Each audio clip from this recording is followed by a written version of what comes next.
जय हिंद दोस्तों जब से 15 अगस्त को तालिबान ने अफ़गानिस्तान पर काबुल पर कब्जा किया है, वहाँ के राष्ट्रपति वहाँ से भाग निकले हैं, तब से भारत में एक अजीब सी बाढ़ आ गई है। बाढ़ इस तरीके की आ गई है कि अब हर कोई मुस्लिम लीडर बहुत ही तरीके से, मैं इसके ऊपर कल भी वीडियो बना चुका हूँ कि हर मुस्लिम लीडर, लगभग हर मुस्लिम लीडर या तो चुप बैठा हुआ है, इसमें मुस्लिम धर्मगुरु भी आ रहे हैं, या फिर वो तालिबान की इस विजय को लेजिटिमाइज प्रूव करने के लिए एक बहुत ही, जिसे कहते हैं कि वैधानिक प्रूव करने के लिए, सही सिद्ध करने के लिए उसे भारत की आज़ादी के साथ, भारत के स्वतंत्रता संग्राम के साथ जोड़ रहे हैं। पहला नाम तो डॉक्टर शफीकुर रहमान बर्क का है, दूसरा मौलाना खलीलुर रहमान सज्जाद नोमानी का है, तीसरा एक सज्जाद चौधरी नाम का नेता भी है। अब चौथे महोदय इस लाइन में जुड़ चुके हैं, मुनव्वर राणा। मज़े की बात यह है, मुनव्वर राणा साहब ने तो भाई मेरे लिए तो आदरणीय ही है, अगर वो 69-70 के आसपास हो चुके हैं, लेकिन थोड़ा सठिया गए हैं, पागल हो चुके हैं। उन्होंने जिस तरीके से तालिबान की तुलना बीजेपी आरएसएस से कर दी और यूपी सरकार को बिल्कुल टेररिस्ट ऑर्गेनाइजेशन की तरह प्रूव करने की कोशिश करी, तो सठियाने वाली जो बातें हैं उसके अंदर कहीं ना कहीं आज के दिन नज़र आ रहा है कि पगलाए हुए हैं और कुछ भी नहीं। और जिस तरीके से वो तालिबान को लेजिटिमाइज कर रहे हैं, तालिबान को सही ठहराने की कोशिश कर रहे हैं, उसको डिफेंड कर रहे हैं, और जिस तरीके से बीजेपी आरएसएस को तालिबान से कहीं ज़्यादा आतंकवादी या खतरनाक समूह बताने की कोशिश कर रहे हैं, उसके ऊपर एक डिटेल्ड एनालिसिस कर लेते हैं और बहुत ही शालीनता के साथ करने की कोशिश करेंगे। कोई गिरी हुई बात नहीं करेंगे, क्योंकि अब हम उनसे ज़्यादा क्या गिरें जो तालिबानियों को ही अपना भगवान या लगभग अपना मसीहा मान चुके हैं। लेकिन उससे पहले दोस्तों छोटी सी इन्फॉर्मेशन ये कि अगर आप नहीं तो आपके बच्चे जो यूपीएससी के बारे में सपना देखना चाहते हैं, आईएएस पीसीएस की तैयारी करना चाहते हैं, तो दोस्तों असलियत में एनसीईआरटी का कंसेप्टर बैच उसके लिए रामबाण दवा है। कारण उसका ये है क्योंकि कोई भी एंट्रेंस एग्ज़ाम जो एडमिनिस्ट्रेटिव सर्विसेज से जुड़ा हुआ है, वो यूपीएससी या आईएएस का हो, उसमें एनसीईआरटी के बेसिक कंसेप्ट्स बहुत ज़्यादा ज़रूरी होते हैं। जी हाँ, ये वही एनसीईआरटी है जो हमारे स्कूलों में पढ़ाई जाती है। अब इसके बेसिक कंसेप्ट्स बहुत ज़रूरी होते हैं, लेकिन जिस तरीके से बच्चों को ये पढ़ाई जाती है, ये अपने आप में बहुत ही वर्स्ट सिनारियो होता है। ये सिर्फ रटवाने या कुंजियाँ गाइडें पढ़वाने की तरफ ध्यान देते हैं। हमने इसी चीज़ को टारगेट करते हुए एक पंथ दो काज वाली बात की है कि 9th या इवन 9th क्लास से ऊपर जो भी स्टूडेंट हो, वो चाहे ग्रेजुएशन कर रहा हो, चाहे पोस्ट ग्रेजुएशन कर रहा हो, अपनी एनसीईआरटी के अगर कंसेप्ट्स को मजबूत करना चाहता है तो हमारा एनसीईआरटी कंसेप्टर बैच ज्वाइन कर सकता है। 1 घंटे डेली की ये क्लास है, हम आपसे बहुत ज़्यादा मांग भी नहीं रहे, 1 घंटा डेली का मांग रहे हैं, जिसमें आप अपनी किसी भी जॉब को, किसी भी पढ़ाई को, ग्रेजुएशन को, पोस्ट ग्रेजुएशन को, स्कूलिंग को करते हुए हमारी उस 1 घंटे की क्लास को अटेंड करके आगे बढ़ सकते हैं। फीस भी हमने बहुत ज़्यादा नहीं रखी, 500 रुपीज़ पर मंथ की है, जो अपने आप में बहुत एक नॉमिनल अमाउंट है। इन नंबर्स पर आप कॉल कीजिए और जल्दी से जल्दी हमारे इस बैच को ज्वाइन करने की कोशिश करेंगे तो ज़्यादा बेहतर रहेगा। अब दोस्तों यहाँ दूसरा एक बैच और, कि अगर आप प्रॉपर एनसीईआरटी के बेसिक कंसेप्ट्स आपके कंप्लीट हैं और आईएएस पीसीएस की तैयारी करने जा रहे हैं और अब एक नेक्स्ट गियर में अपनी प्रिपरेशन को डाल रहे हैं, तो इंडियन पॉलिटी के लिए आपको एम लक्ष्मीकांत की ये बुक जो है वो बहुत ज़्यादा इम्पॉर्टेंट रहेगी। मंडे से हम इस बैच को स्टार्ट करने जा रहे हैं, मंडे से हम इस बैच को स्टार्ट करने जा रहे हैं।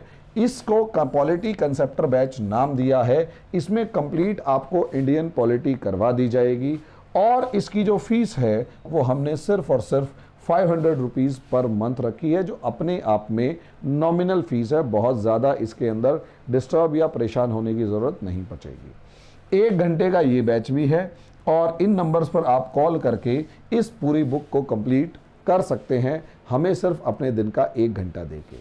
अब दोस्तों टॉपिक पे आ जाते हैं। टॉपिक है मुनव्वर राणा, क्या कहा जाए इनके बारे में। सठिया गए हैं। उम्र भाई एक पेशे से भले ही पोइट हों, लेकिन शायद अब इनकी कविताएं सुनने वाले लोग बचे नहीं, इनकी प्रशंसा करने वाले लोग बचे नहीं, इनकी किसी भी शेरो शायरी के ऊपर तालियां बजाने वाले या वाहवाही करने वाले अब बचे नहीं। लेकिन इन्हें शुरू से स्टेज पर खड़े होने की जिस तरीके से वाहवाही बटोरने की आदत है, अब वो खबरों में बने रहना चाहते हैं। ऐसी सिचुएशन में आप देखें तो सबसे पहला इनका जो स्टेटमेंट जो आजकल है कि आज के दिन सबसे ज़्यादा मतलब जो फैल रहा है, Taliban is not a terrorist organization but an aggressive group. यहाँ शब्दों का खेल, क्योंकि शायर हैं तो शब्दों के खेल को अगर आप देखें कि वो आतंकवादी नहीं है, वो असल में एग्रेसिव ग्रुप है, यानी एक कट्टर मतलब एक गुस्सैल ग्रुप है, या यूं कहें एक लड़ाका ग्रुप है जो अपने देश की आज़ादी के लिए लड़ रहा है। ये वही देश जो कि गुलाम था अमेरिका का पिछले 20 साल से, और उससे पिछले टाइम 10 साल तक ये गुलाम रहा यूएसएसआर का। ये यही कहना चाहते हैं कि असलियत में तालिबान जो है वो कोई टेररिस्ट ग्रुप नहीं है, टेररिस्ट ऑर्गेनाइजेशन नहीं है। वास्तव में ये स्वतंत्रता सेनानी हैं जिन्होंने हथियार उठाकर अमेरिका और रशिया को अपने देश से खदेड़ दिया और अपने देश को आज़ाद करवा लिया। और मज़े की बात ये, इनका नंगापन, इनकी बेशर्मी देखिए, ये उसके आगे जब जिस तरीके से कहते हैं कि सॉरी मैं इन शब्दों का इस्तेमाल कर रहा हूं, बीइंग ए टीचर मुझे नहीं करना चाहिए, लेकिन बीइंग एन इंडियन हमें इन शब्दों के परहेज ज़्यादा सा नहीं करना चाहिए, क्योंकि ये इनके चरित्र को बता रहा होता है कि असलियत में इनका चरित्र कैसा है। अब मामला अगर आप उठाकर देखेंगे तो जब ये आगे बढ़ते हैं तो तालिबान को जिस तरीके से स्वतंत्रता सेनानी बताते हैं, और स्वतंत्रता सेनानी बताने के बाद ये दावा करते हैं कि आप इसे इंडियन पॉइंट ऑफ व्यू से मत देखिए, इसे आप देखिए उस अफगानी के पॉइंट ऑफ व्यू से जिसके ऊपर 20 साल अमेरिका का और 10 साल तक यूएसएसआर का राज हुआ, उसको आज़ाद करवाने के नाम पर। इसे आप अगर देखना चाहते हैं तो उस तरीके से देखिए, मुनव्वर राणा के स्टेटमेंट हैं, उस तरीके से देखिए जैसे हिंदुस्तान ब्रिटिशर्स का गुलाम था और आप अंग्रेज़ों को देखते हैं। मैं इनकी बात से एक बार को सहमत हो जाता हूं कि चलो ठीक है, आप अगर कह रहे हैं, इतने बड़े व्यक्ति हैं और इतना पुराना आपका नाम है, सब चीज़ें, तो मैं एक बार को मान लेता हूं कि मुझे उस नज़रिए से देखना चाहिए कि जिस तरीके से अफ़गानिस्तान के अंदर जिस तरीके से हिंदुस्तान गुलाम था अंग्रेज़ों का, वैसे अफ़गानिस्तान गुलाम था अमेरिका का, तो जिस तरीके से खदेड़ा। लेकिन क्या हिंदुस्तान के लोगों ने, हिंदुस्तान की सरकार ने आज़ादी की लड़ाई के नाम पर क्या हिंदुस्तानियों की ही गर्दन उतारी या हिंदुस्तान की ही सेना के खिलाफ युद्ध किया? तो उत्तर मिलेगा नहीं किया। आप अगर कहीं पर भी उठाकर देखेंगे तो एक जगह पर भी हमारे यहाँ किसी भी प्रकार की हिंसा अपने ही लोगों और अपने ही सेना और अपने ही प्रधानमंत्री के या राष्ट्रपति के खिलाफ कभी नहीं हुई। बहुत ही शांति प्रिय आंदोलन था। भले ही हमारे महात्मा गांधी ने भारत छोड़ो आंदोलन का जिक्र किया, लेकिन बहुत तरीके से, बहुत शालीनता के साथ हमारे पूरे मूवमेंट को आगे बढ़ाया। दूसरा, हमारे आंदोलन के अंदर जो भारतीय राष्ट्रीय आंदोलन था, उसको यदि आप देखते हैं दोस्तों, तो भारतीय राष्ट्रीय आंदोलन, इंडियन नेशनल मूवमेंट या आज़ादी का संग्राम जो था, उसमें हमारी बहनों ने, माताओं बहनों ने, महिलाओं ने कंधे से कंधा मिलाकर आगे कदम बढ़ाया था। और चाहे वो मंजरी सेना हुई, चाहे सरोजनी नायडू हुई जो कि दरसाना साल्ट रिफाइनरी वाले मामले में आगे बढ़ रही थी, चाहे वो उषा मेहता हुई, चाहे टोटा नरसैया नायडू हुई, ये सारी की सारी लेडीज़ जो हैं जिन्होंने कंधे से कंधा मिलाकर आज़ादी का संग्राम लड़ा, अंग्रेज़ों के सामने खड़ी हुई। क्या 1% भी मुनव्वर राणा साहब आप मैं जिस तरीके से आपको देख रहा हूं या जो भी है, आप इनको कभी उठाकर देख लीजिएगा, कहीं ना कहीं एक एंटी एस्टेब्लिशमेंट प्रोफाइल 2014 के बाद इनकी एक फ्रस्ट्रेशन की फॉर्म में दिखाई दे रही है। चाहे ये हुए, चाहे इनकी बिटिया हुई, जो कि बहुत ही, मतलब मैं किसी भी प्रकार के चरित्र के ऊपर या कुछ भी दाग नहीं लगा रहा, लेकिन जिस तरीके से उनके एक बोल होते हैं एंटी एस्टेब्लिशमेंट, वो कहीं ना कहीं बहुत ही खतरनाक लेवल पर आ रहे होते हैं। अब ऐसी सिचुएशन में अगर आप देखेंगे तो ये क्यों हो रहा है? तालिबान को जिस तरीके से प्रमोट कर रहे हैं, क्या तालिबान के अंदर, तालिबान में या तालिबान रूल में जाकर ये और इनका परिवार, मुनव्वर राणा साहब, आपका परिवार एक दिन भी जिंदा रह सकता है? क्या आपका और आपका परिवार, आप और आपके परिवार जितने बेखौफ तरीके से इंडिया में बोल रहे हैं आज़ादी के बाद, और इवन एक ऐसी गवर्नमेंट के अंदर जिसे आप एक आंख पसंद नहीं करते, क्या आपके पास इतनी कुव्वत है, इतनी हिम्मत है कि आप अपनी बिटिया और अपनी फैमिली के साथ तालिबान जाएं और वहां पर एक महीना बिल्कुल वैसे ही बिहेवियर के साथ रहें जैसे आप हिंदुस्तान में रहते हैं? क्या आप में इतनी हिम्मत है कि जितनी बुराई आप खुलकर बीजेपी सरकार और आरएसएस सरकार की, मैं कोई बीजेपी आरएसएस का एजेंट नहीं हूं, ना ही मुझे इनसे कोई मतलब, जब मैं इस सरकार की शिक्षा और हेल्थ की नीतियों की बुराई करने पे आऊँगा तो आप सुनेंगे कि इन मुझसे बड़ा इनका कोई आलोचक नहीं होगा। लेकिन मेरे देश को आप बदनाम कर रहे हो सिर्फ इसलिए क्योंकि आपको एक पार्टी फूटी आंख नहीं सुहा रही, तो भाई मैं इस चीज़ में आपका अपोज करूँगा। बीजेपी में भले ही लाख बुराइयां हो, लेकिन मेरी जनता ने, मेरे देश की जनता ने इनको चुनकर भेजा है। जिस आप में अगर हिम्मत है तो आप उस जनता को समझाइए कि आपको, या आप जिस पार्टी को सपोर्ट करें उसको वोट दें। आप हिंदुस्तान की आज़ादी की लड़ाई को तालिबान की इस खून खराबे से कंपेयर बिल्कुल नहीं कर सकते। हिंदुस्तान की आज़ादी की लड़ाई मेरे लिए और मेरे हर हिंदुस्तानी भाई के लिए इतनी पवित्र है जितना मेरा अपना हिंदू धर्म है, और जितना मैं किसी भी धर्म का सम्मान करता हूँ। जितना मैं किसी भी धर्म का सम्मान करूँगा उसी बराबर, चाहे मैं हिंदू धर्म का सम्मान करूं या मेरे अपने मंदिर में बैठे देवी देवता का सम्मान करूं, मेरा सम्मान मेरे देश की आज़ादी की लड़ाई के लिए उतना ज़्यादा है। और जब आप जैसा कोई जाहिल, अनपढ़, गवार, घटिया इंसान, राजनीति से प्रेरित इंसान, जब हमारी उस आज़ादी के पवित्र संग्राम को तालिबानी जैसे खून के प्यासे लोगों के साथ कंपेयर करेगा तो मेरे से शांत नहीं रहा जाएगा। माफ़ कीजिएगा, आप लोगों की आप गिरे हुए लोग हैं जो आप ये कह रहे हैं कि तालिबान की लड़ाई असलियत में तालिबान के आज़ादी की लड़ाई है। क्या आपने हिंदुस्तानियों को कहा कि इसे इस एंगल से देखिए, उस एंगल से देखिए? क्या आप उस तालिबान की लड़ाई को, जो तालिबानियों ने कब्जा किया, उसे एक आम अफ़गान महिला की नज़र से देख पा रहे हैं? आम अफ़गान शायर की नज़र से देख पा रहे हैं? क्या आप उसे आम अफ़गान म्यूजिशियन की नज़र से देख पा रहे हैं? क्या आप उसे आम अफ़गान कॉमेडियन की नज़र से, या क्रिकेटर की नज़र से, या फुटबॉलर की नज़र से देख पा रहे हैं? अगर आप ऐसा नहीं देख पा रहे तो आपकी मानसिकता बता देता हूं क्या है। आपकी मानसिकता असलियत में सामने आ रही है कि आप एक कट्टरवादी सोच रखने वाले घटिया इंसान हैं जो इस्लाम के नाम पर केवल और केवल सुर्खियां बटोरना जानता है, और आपके बस की कुछ नहीं है। माफ़ कीजिएगा, आपकी उम्र का लिहाज मैं नहीं करूंगा यहाँ पर। उसके पीछे का कारण ये है क्योंकि आपकी घटिया मानसिकता ने तालिबान जैसे खून के प्यासे आतंकवादियों को, जिनके नाम भर से रूह कांप जाए, खबरें अगर आप देखेंगे, बीच सड़क के ऊपर उन्होंने लोगों को गोली मार के चले गए हैं। औरत को सिर्फ इसलिए गोली मार दी कि बुर्का नहीं पहना। ये वही तालिबानी हैं जो 14 से लेकर 45 साल के बीच की अविवाहित या विधवा लड़कियों को या औरतों को उठाकर अपने तालिबानी बाशिंद, अपने जो मुजाहिदीन हैं उनके लिए मंगवा रहे हैं। शायद उनके घर के, आपके घर की भी औरतों के साथ वो यही हाल करें अगर आप तालिबान अफगानिस्तान आज के दिन चले जाएं। लेकिन क्योंकि आप राजनीति से प्रेरित हैं, क्योंकि आपको एक पार्टी विशेष से इतनी ज़्यादा नफरत है, इतनी ज़्यादा नफरत है कि आप झेल नहीं पा रहे, आप और आपके जैसे नंगे लोग, आपके जैसे बेशर्म लोग, आपके जैसे प्रपंच रखने वाले, प्रोपेगेंडा चलाने वाले लोग असलियत में 2014 के बाद एक पार्टी विशेष जिसे भारत की जनता ने चुनकर भेजा है। मैं इस चीज़ का 100% सपोर्टर हूं।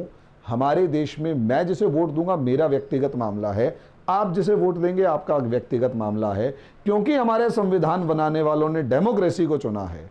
तो डेमोक्रेसी के अंदर जो ज़्यादा वोट पाएगा वही जीतेगा। उस तरीके की अगर व्यवस्था है तो जो पार्टी ज़्यादा वोट लेके जीती है, माने या ना माने, हमें मजबूरी में सही उसका सम्मान करना पड़ेगा। और उसके विरोध करने के नाम पर जलील नहीं होना, हमें अपनी इज्जत गिरवी नहीं रखनी, हमें वो हरकतें नहीं करनी जिसकी वजह से हमारा देश बदनाम हो। यहाँ जब आप तालिबान को एक सपोर्ट कर रहे हैं तो एक तरफ कहीं ना कहीं इंडियन जो स्टैंड है उसे आप कमज़ोर कर रहे हैं इंटरनेशनल लेवल पर, क्योंकि ऑब्वियस सी बात है यही तालिबान और यही पाकिस्तान बाहर खड़ा होकर दावा करता है। भाई सीधी सी बात है, जब एक उल्लू का पट्टा हमारा जो नेता है वो क्या कहता है कि हमें सबूत चाहिए कि आपने सर्जिकल स्ट्राइक की, तो उसी गधे और घटिया जलील इंसान की स्टेटमेंट को उठाकर पाकिस्तान ने ये कहा कि हाँ जी, हमें ये देखो, इनके तो खुद के नेताओं को भरोसा नहीं है सर्जिकल स्ट्राइक की, तो हम कहाँ से कर लें। तो असलियत में इंटरनेशनल एरिना में हमें हमारी इंटरनेशनल प्लेटफॉर्म्स के ऊपर हमें हमारी सरकार के साथ खड़े हुए दिखाई देना होगा। लेकिन आप जैसे लोग जो हैं वो सरकार के साथ खड़े होने की जगह सरकार को जलील कर, अपनी राजनीति के चलते सरकार को जलील करने या सरकार के ऊपर कीचड़ उछालकर इंटरनेशनल लेवल के ऊपर हमें बदनाम करने की कोशिश कर रही हैं। इसका नतीजा क्या होता है? आपकी जो मानसिकता दिखाई देती है, इसका सीधा सीधा नतीजा उस आम मुसलमान के ऊपर पड़ेगा जिसके घर के बाहर कूड़े की लड़ाई है या रेहड़ी लगाने की लड़ाई है, और वो उस लड़ाई को हिंदू बनाम मुसलमान देखेगा। और जब वो उस लड़ाई को हिंदू बनाम मुसलमान देखेगा और लगातार हिंदू बनाम मुसलमान देखेगा, तो वो असलियत में कट्टरता की तरफ बढ़ेगा। तुम तो अपनी राजनीति करके चले जाओगे, वैसे भी दिन लग चुके हैं। आपके जो बच्चे हैं वो लोग आज के दिन जो घटिया राजनीति करेंगे उसका नतीजा आगे हमारे देश को भुगतना पड़ेगा। अब आपने पैसा कमा लिया है, आपने नाम कमा ली है, शोहरत कमा ली है, अब जब कोई भी समस्या होगी तुम जैसे लोग तो भाग जाएंगे। मरेगा कौन? वो गरीब आदमी, वो आम आदमी जो आपकी बातों के झांसे में आ चुका है। और आज के दिन वो ये सोच रहा है, वो सोचने पर मजबूर हो रहा है कि तालिबानी तो लड़ाके हैं, तालिबानी आतंकवादी नहीं है। अब सवाल यहीं तो शुरू होता है कि हमें ये क्या दिखाना है इन लोगों को, कि तालिबान का कौन सा पक्ष दिखाना है। आप लोग तालिबान का वो पक्ष दिखा रहे हैं जो विजेता है, और इससे अंदाज़ा ये होगा, उससे आम मुसलमान को ये दिखेगा कि तालिबान सही है। और तालिबान से जुड़े हुए जो जाहिल, अनपढ़, गवार, खून के प्यासे, रक्त पिपासु जानवर जो हैं, वो जिस तरीके से औरतों को ट्रीट कर रहे हैं, क्या आपको नहीं लगता हमारे देश का आम मुसलमान भी तालिबान से प्रेरित होकर औरतों के साथ ऐसा व्यवहार करना शुरू कर सकता है? और कम से कम वो इस व्यवहार को सपोर्ट कर सकता है। शरीयत के नाम पर वो हर वो काम करता हुआ दिखाई देगा जो कहीं ना कहीं तालिबान अपने वहाँ पर अपने देश में औरतों, महिलाओं, बच्चों के साथ और बूढ़ों के साथ या उनकी बात से सहमत ना होने वाले लोगों के साथ तालिबान करता है। सोचकर देखिए, क्या आप उस मानसिकता को सपोर्ट करेंगे जिसमें तालिबान क्या करता है? तालिबान से जो सहमत नहीं है उसे गोली मार देता है। क्या आप इस बात को सपोर्ट करेंगे कि भारत में भी ऐसा ही कोई रूल आ जाए कि आपकी बात से अगर कोई सहमत नहीं कर रहा तो आप गोली मार दें, या फिर आप किसी से अगर सहमत नहीं कर रहे तो आपको बीच सड़क पे गोली मार दी जाए और कोई चला जाए? कोई लॉ नहीं, कोई ऑर्डर नहीं। और जिस शरीयत की चोगा ओढ़कर ये लोग अत्याचार कर रहे हैं वो शरीयत ही दिखाई ना दे, कहाँ है? कौन सी शरीयत का उसका रेफरेंस ही ना दे। केवल कुछ कठमुल्ला टाइप के लोग दाढ़ी बढ़ाकर, असलियत में भाई मौलाना, इमाम वगैरह तो शोर क्यों मचा रहे हैं? क्योंकि उनको वहाँ पर अपने जैसे मौलाना दिखाई दे रहे हैं जिन्होंने वहाँ पर एक ऐसा रूल इस्टेब्लिश कर लिया जहाँ पर वो पूरी की पूरी कम्युनिटी को एक्सप्लॉइट करने का उनको मौका मिल गया है। भले ही इस्लाम को वो कितना भी बदनाम कर रहे हैं, चाहे कोई भी काम उसका इस्लाम से रिलेटेड ना हो, वो बिल्कुल भी ना हो। और शायद जितने ये तालिबानी लड़ाके दिखाई दे रहे हैं इन सब में से किसी एक ने कुरान ना पढ़ रखी हो। जितने मौलाना वगैरह दिखाई दे रहे हैं इनमें से किसी एक ने कुरान ना पढ़ रखी हो ढंग से, या फिर उसका ढंग से इंटरप्रेट ना कर रखा हो। पढ़ना अलग चीज़ है, उसको समझना अलग चीज़ है, और उसे जीवन में उतारना तो बहुत ही टफ जॉब है। चाहे वो उस कुरान जो सबसे पवित्र किताब है, उस कुरान के अनुसार जीवन में कोई काम ना कर रहे हो, कुरान ने जो कहा हो सारा उसका अपोजिट कर रहे हो, पता लगे कि कमरे के अंदर जाकर बढ़िया बढ़िया दारू और बियर की बोतलें पड़ी हुई हैं और 2-4 लड़कियों को भी निपटा चुके हैं और लड़कों के साथ भी बुरा हाल कर चुके हैं। ऐसे ऐसे लोग बाहर आके जिस तरीके से दाढ़ी के ऊपर हाथ फेर के कहेंगे तालिबान ने बहुत अच्छा काम किया, असलियत में ये लोग बरगला रहे हैं दुनिया को। और उसके अंदर आप जैसा पढ़ा लिखा इंसान भी जब बीच में आ जाता है तो शक पैदा होता है हर उस इंसान के ऊपर जो इस समय पर देशभक्ति का ढोंग करता हुआ नजर आ रहा है, और गंदी गंदी जो डकार अंदर मन में पनप रही होती हैं कभी कभार बाहर निकल के आ जाती हैं।